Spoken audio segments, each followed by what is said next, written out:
আমি আজকে আবার একটি সুন্দর রেসিপি নিয়ে আসলাম। মিষ্টি কুমড়া চিংড়ি মাছ দিয়ে ভাজি। মিষ্টি কুমড়া ভাজি অনেক দিয়েছি, আগে দিয়েছি অনেক আগে এবছর আমি দিইনি, এই প্রথম বছর আবার আমি সুন্দরভাবে একটি মিষ্টি কুমড়ার ভাজি করে দিলাম বন্ধুরা।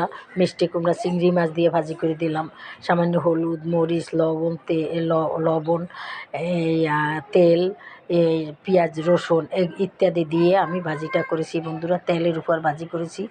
দেখো দেখতে কত লোভনীয় হয়েছে, খেতেও ঠিক সেই রকমেরই সেই রকমেরই স্বাদ হবে আমি আশা করি বন্ধুরা। তোমরাও এইভাবে মিষ্টি কুমড়া রান্না করে ভাজি করে খেয়ে দেখবা কত মজা হয়, কত সুস্বাদু হয়, তাহলেই বুঝতে পারবা বন্ধুরা। দেখো বন্ধুরা, তোমাদের যদি ভালো লেগে থাকে তাহলে বন্ধুরা আমাকে একটা লাইক অবশ্যই দেবে, আর আমার চ্যানেলটাকে সাবস্ক্রাইব করে দেবে এবং শেয়ার করে দেবে। তাহলেই নতুন নতুন বন্ধুরা দেখবে আর আমি সুন্দর সুন্দর ভিডিও নিয়ে আসতে পারবো। তাহলে আজকের মতো রাখি। আসসালামু আলাইকুম, খোদা হাফেজ।